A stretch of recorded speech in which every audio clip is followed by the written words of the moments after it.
may prove handy. Since the lounge he has been given us a private room in which to write has a fire that smokes so badly that he has to choose between streaming eyes and frozen extremities. By close of play, on Wednesday, the score is 3,000 words odd. Through the ensuing weeks, he works steadily at the rate of up to 2,000 words a day, occasionally more. He revises arduously as he goes. In the end, it takes him closer to 5 months than 3, but the book that he knows in his heart he has to write is completed. The idea that had become fully formed in his mind is exploited without deterioration. What was that idea?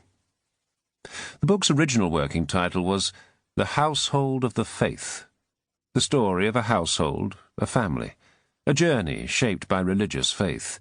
These are its key themes. But the working title does not find its way into print. When the book is published the following year, its title page reads, Brideshead Revisited, The Sacred and Profane Memories of Captain Charles Ryder, a novel.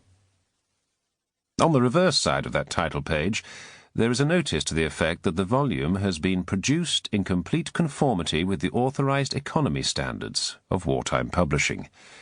You can tell that this is true when you hold a first edition in your hands and turn the coarse, rough-hewn pages. Above the routine announcement concerning production standards, there is something more intriguing. A mysterious author's note is signed E.W., Evelyn Waugh. It reads, I am not I. Thou art not he or she. They are not they. I am not I. Yet Charles Ryder manifestly is Evelyn Waugh. Brideshead Revisited contains as large a dose of autobiography as Charles Dickens's David Copperfield, or Marcel Proust's À la recherche de temps perdu. So who, then, was the thou who was, and was not, he or she? The they who were, and were not, they? What was the household of the faith that was and was not Brideshead? What were the events that inspired the novel? This biography sets out to find the hidden key to Waugh's great novel, to unlock for the first time the full extent to which Brideshead encodes and subtly transforms the author's own experiences.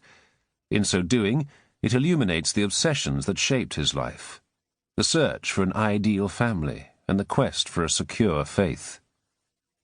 The solution to the mystery can be found in that magical year of 1931.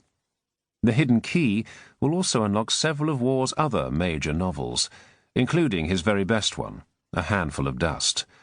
And it will bring us to a secret that dared not speak its name.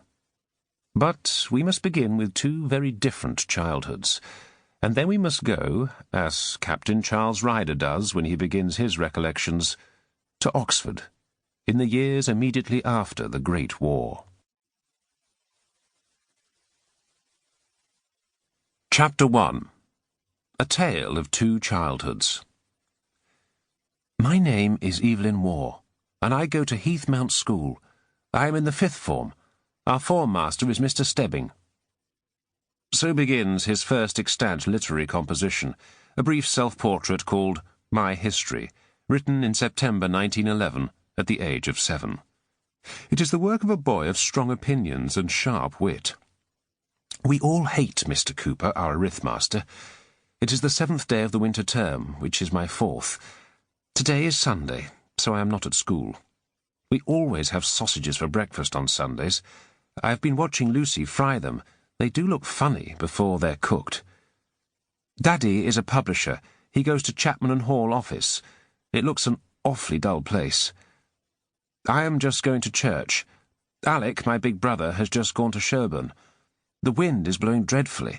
I am afraid that when I go up to church I shall be blown away.